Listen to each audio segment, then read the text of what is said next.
Sun open, yeah, one open, yeah. So people at the bar, can you come round, please? I can't shout much louder. Dave, some things never change. They're totally ignoring you. I know. Doug's right. Nothing does change. Ignore you. Anyway, move round. Come on, for God's sake. Is that in the script? Sorry? Is that in the script? For God's sake, Tim.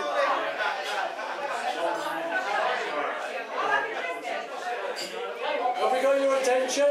No. You're paying attention, Philip. Good lad. Can you turn it up, David? We can't hear a word. I don't know. Not a dickhead. Turn it down.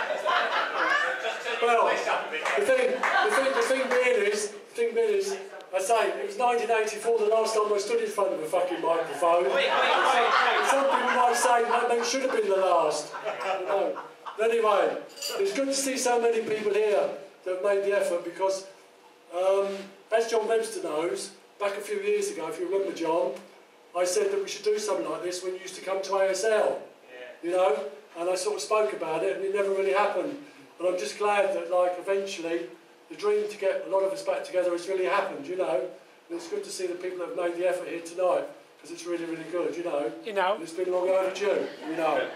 Is this true, Doug? Take that as read. So this is red, you know. This is true. This is true. Captain Cliche. But like it's...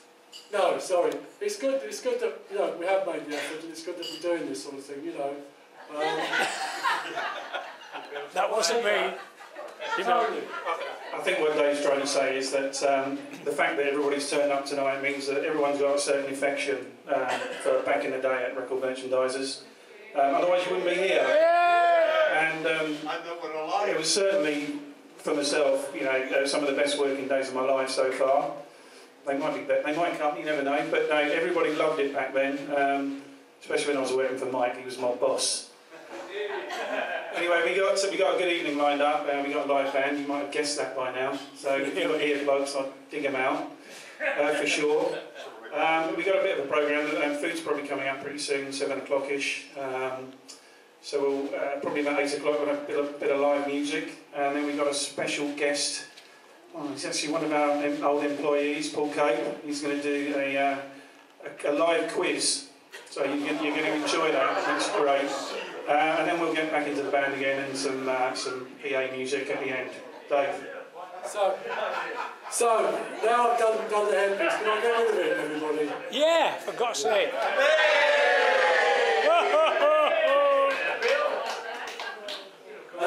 Hassan, whatever pictures you were looking at weren't my pictures because I haven't got full of it. Anyway, I've got a couple of messages here to read out. Can you hear me? Sorry. And from some people that back in the day, one was a chap called Trevor Isles, who some of us remember. We used to call him Tricky Trev, as Philip used to remember. And he said, this is basically from him. He said, having spent some time wasting the period of my life to be a musician, I joined Pie Records in 1970 and became general manager and also an alternate director of record merchandisers. Many happy memories of lunches and conferences way before RM became in the UK and became a serious place. Sadly it did, didn't it? My favourite memory goes back to my first ever visit. I was suddenly told by Roy O'Dwyer, the sales manager of Pie, I was to take over selling to record merchandisers. I was used to a fairly formal sales discipline. I was quite shocked when Tom McDonald, some of us know him, I'm not sure all you do, I remember Tom, having obviously one of his legendary lunches, invited me into his office and then picked up 20 odd record sleeves with my sales notes and threw them out of the window. These sleeves stayed on a lower roof for all to see and stayed there for ages. Always reminded me that if you want to get a good order of lunch with the boys, Tom, Frank, Dave Thomas and sometimes James on and Baker, the best bet was to get a decent lunch with them and hang over. Good luck in having a successful evening. Now, there's a young lad called David Kirk, who used to work for Green Associates, and he's also sent a message, but basically, he said, he says, well, was it really 30 years since my 40th? He says, that's me, that is. And it was. My God, you are old. I really wish you could have been with you guys and girls tonight. It sounds like it will be a blast. Some of my memories in no particular order. Annual surprise fortune in King's Road. Who could forget the legendary Elvis and Dell double, back to film and impersonators? I'm sure they were really maximised for the Mike Reefel in disguise. The Coventry conference on the weekend of the cup final in Coventry City were in it. I fondly remember the conferences at Heathrow. Meatloaf gorging out the dance floor on his Harley, or the Hurricane, or Levy Stiffer and Mick Hucknall, or Crossy and Kylie, and Michael Compo that. What great days when privileged to be at those private gigs. And of course there were the campaigns. Terry the Tank particularly comes to mind. A brilliant conceived and executed in-store campaign where Terry kept bumping into displays and knocking kids over. Olga, God bless her, on reception, a legend. Yeah, She was. Or, I don't know if I should read this bit out actually, or DLT as a quizmaster in Hotel in Morton-on-Thames. I'll finish with that. The silk cut CW weekend at Wembley with Paddy Toomey. So many laughs, the cricket matches, the football. What a team. Kingsley pretending to be a midfield dynamo. Seemed better on a child's tricycle. Oh! It's a bit cut in that one, sorry Kingsley. This is definitely David Cohen, not me. As for me, this is now him. As for me, the last 12 years I've become a survivor of both heart attack and prostate cancer. But you're pleased to hear that it hasn't affected my sense of humour or comedy. It is still shit. I really hope you'll have a great time. Have a great night and please get me to the next one. So that's a couple of messages. There's also a message up on the board. Those of you guys have seen it from a guy called Matt Hayward. Used to be sales director at PRT. He's given this little message as well. So it's nice that some of these guys bothered. You're a bit early. Who's that, Dave? I'll tell you, who's that? Hello, who's calling? What, long distance? What, from America? Who do you want? We'll sell you a boiler. Kingsley Grimble? Who's calling? Oh, it's Meatloaf. Meatloaf for you, Kingsley.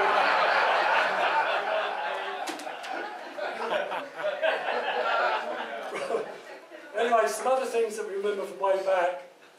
Sort of little things to talk about. Go on, Tony, you tell some of them. Just a few things. I remember Phil Fearon had a hit called Dancing Tie. He came into the telesales office way back when and was backflipping all over the place. I'm sure the girls remember that, Lorraine and Mandy. Bob, I'm sure it was Bob. Somebody had organised a coach trip into London to see the Darts, who were on Magnet Records. I don't know if anybody remembers them, kind of a vocal group. Bob.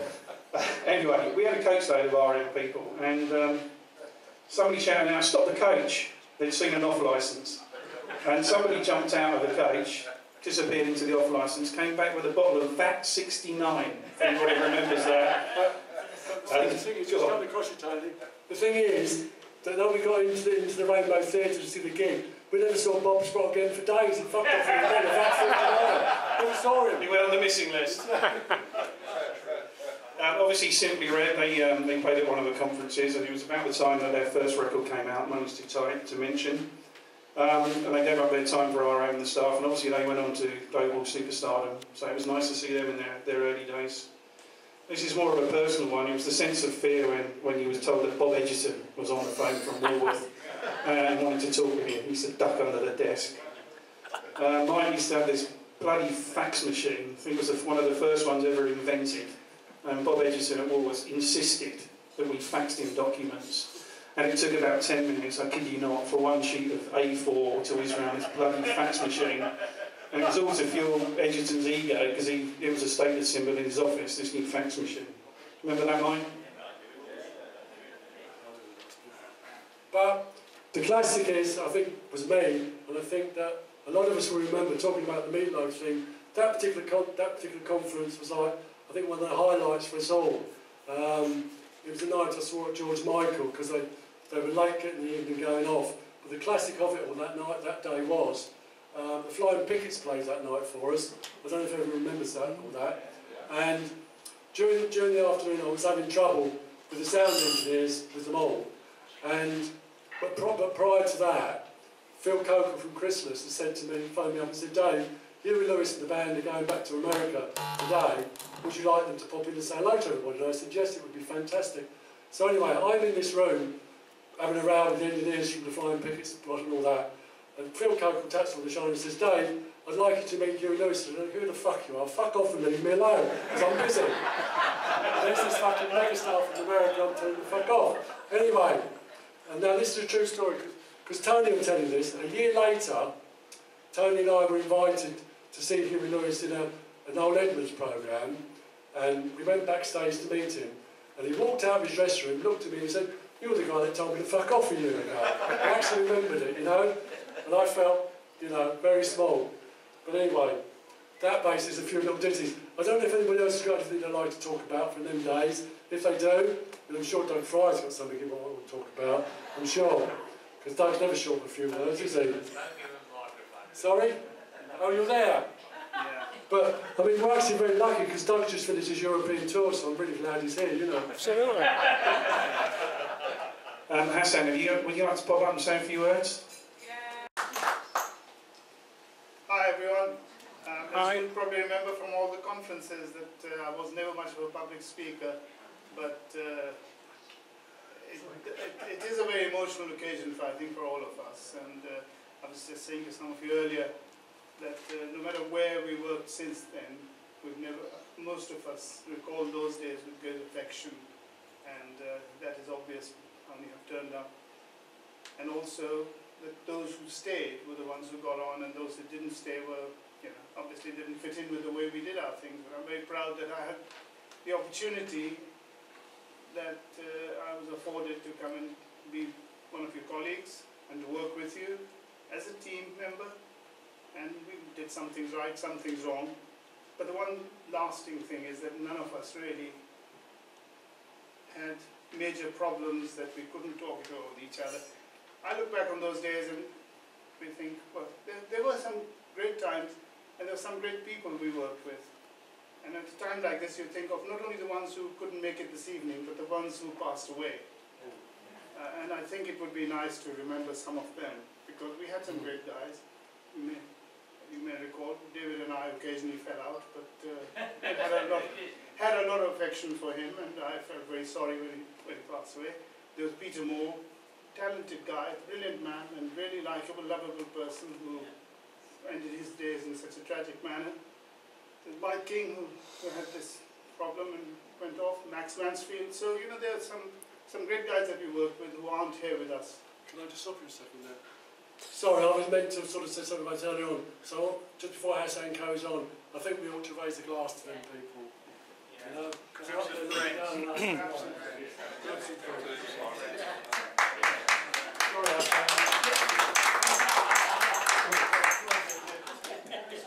Other than that, there isn't an awful lot I've got to say, except I would like to thank all of you for giving me at least such an easy job to do, great times we had. And some of you, obviously, we've kept up with, others we haven't. Let's hope that we can make this a slightly more regular affair. Every, how many years? 5 years or something? But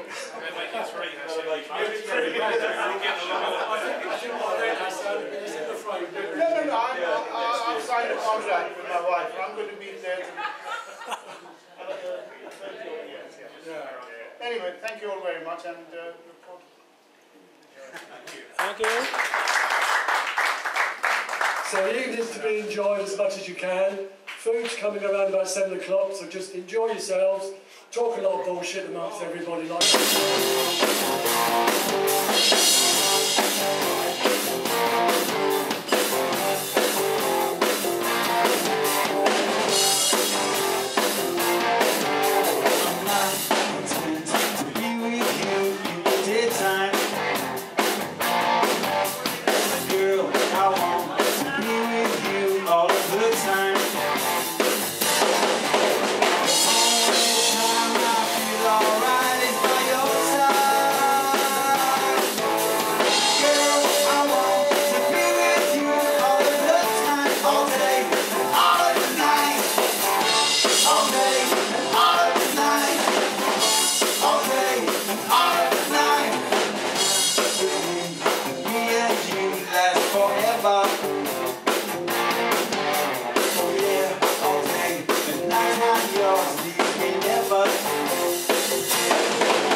about 22. We've got the free bar, so we need a couple more songs, hit the bar, couple of smokes, see if there's any singles here. Single women here. Any single women here? Fuck it. Tony said, when Tony said Birmingham, he actually said, I think NEC or NIA. Thousands of people from America coming, predominantly females. No lesbians. He lied. Big lies. He lied about that as well as the fee. Yeah. I got him!